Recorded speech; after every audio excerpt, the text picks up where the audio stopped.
ᱫᱮᱞᱟ ᱵᱨᱳ ᱛᱮᱦᱮᱧᱟᱜ ᱱᱚᱣᱟ ᱱᱟᱣᱟ ᱵᱷᱤᱰᱤयो ᱨᱮ ᱥᱟᱱᱟᱢ ᱡᱩᱣᱟᱹᱱ ᱠᱚᱣᱟᱜ ᱜᱮ ᱥᱟᱹᱜᱩᱱ ᱫᱟᱨᱟᱢ ᱛᱚ ᱵᱨᱳ ᱛᱮᱦᱮᱧᱟᱜ ᱱᱚᱣᱟ ᱵᱷᱤᱰᱤयो ᱫᱚ ᱮᱠᱟᱞ ᱜᱮ ᱟᱞᱚᱯᱮ ᱥᱠᱤᱯᱟ ᱟᱨ ᱵᱟᱝᱠᱷᱟन ᱯᱚᱨᱮ ᱯᱮ ᱯᱚᱥᱛᱟᱜᱼᱟ ᱠᱟᱨᱚᱱ ᱛᱮᱦᱮᱧ ᱫᱚ ᱠᱚᱲᱟ ᱠᱚᱣᱟᱜ ᱯᱩᱨᱟᱹ ᱟᱥᱚᱞ ᱠᱟᱛᱷᱟᱧ ᱥᱚᱫᱚᱨ ᱟᱯᱮᱭᱟ ᱯᱳᱭᱞᱳ ᱧᱟᱯᱟᱢ ᱨᱮ ᱯᱷᱟᱥᱴ ᱴᱟइम ᱠᱚᱲᱟ ᱠᱚ ᱠᱩᱲᱤᱭᱟᱜ ᱪᱮᱫ ᱠᱚ ᱧᱮᱞᱟ ᱵᱩᱡᱷᱟ ᱜᱮᱞᱚ ᱪᱚᱞᱚ ᱛᱚᱵᱮ ᱵᱷᱤᱰᱤयो ᱨᱮᱱᱟᱜ ᱵᱷᱤᱛᱤᱨ ᱥᱮᱫ ᱪᱟᱞᱟᱜ ᱢᱟᱲᱟᱝ ᱨᱮ ᱡᱟᱦᱟᱸᱭ ᱠᱚ ᱱᱤᱛ ᱦᱚᱸ ᱪᱮᱱᱮल ᱟᱨ ᱯᱮ ᱥᱟᱵᱥᱠᱨᱟइबᱟ मा लगन चैनल सब्सक्राइब ᱠᱟᱜ ᱛᱟᱵᱚᱱ ᱯᱮ ᱥᱟᱶᱛᱮ लाइक कमेंट शेयर ᱫᱚ ᱮᱠᱟᱞ ᱜᱮ ᱟᱞᱚᱯᱮ ᱦᱤᱲᱤᱧᱟ ᱠᱟᱨᱚᱱ ᱟᱯᱮᱭᱟᱜ ᱢᱤᱫᱴᱟᱝ ᱞᱟइक ᱤᱧᱟᱹᱜ ᱵᱷᱤᱰᱤयो ᱵᱮᱱᱟᱣ ᱨᱮᱱᱟᱜ ᱩᱛᱥᱟᱦᱚᱭ ᱵᱟᱹᱲᱛᱤᱭᱟ ᱟᱨ ᱦᱮᱸ ᱡᱟᱦᱟᱸᱭ ᱠᱚ ᱯᱷᱤᱢᱮल ᱡᱩᱫᱤ ᱱᱚᱣᱟ ᱵᱷᱤᱰᱤयो ᱯᱮ ᱧᱮᱞ दा तबे मा नापाय ᱧᱚᱜ ᱢᱤᱫᱴᱟᱝ कमेंट ᱠᱚ ᱠᱟᱜ ᱛᱟᱵᱚᱱ ᱯᱮ चेदाग से नोआ भिडियो दो आपे को लगित के स्पेशल बुझा गेलो चलो तबे पोइलो कथा मस्ते बुझते पे देखो भाई कोड़ा को जखन पोइलो कुड़ी साथे को नापामा से नेलेया ओना अक्तो कोड़ा कुड़िया लांदा तीना रोमांटिक तया नोआ को नोटिसा और जदि जहां कुड़ी मुलुज लांदा में सा रेयाड़ गे जहां कोड़ा रोड़ेया तो भाई उनी कोड़ा दा ओना लांदा तेगे छांदायना बुझा गेलो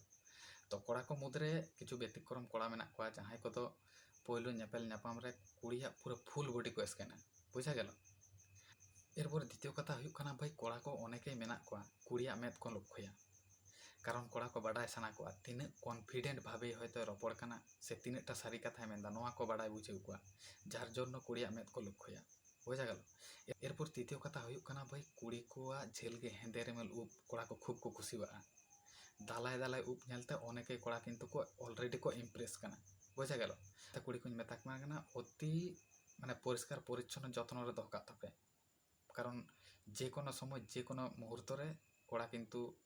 उप नेल कते हको इम्प्रेसो गे बुझा गेल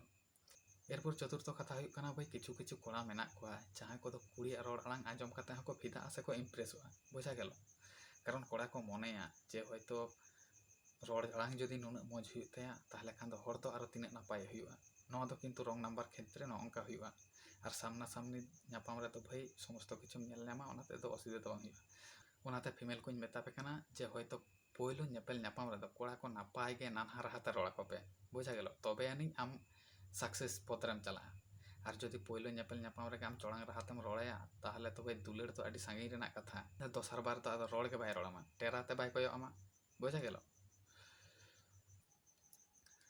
तो भाई तेहना नोआ भिडियो रे ताहे कना नोआ ना को पुनिया कथा कारण नोआ कोगे कोड़ा को पोइलो नेपेल रे फास्ट को नोटिसा है से बांग तो एरपर नोआ इनफरमेशन तीनटा भागी पे बुझ किदा अवश्य कमेंट रे लई तबन पे बुझा गेल तो चलो बन तेहन तो नोडे धाबी के परवर्ती रे बन नापामा आर कोनो एटा टॉपिक इदी काते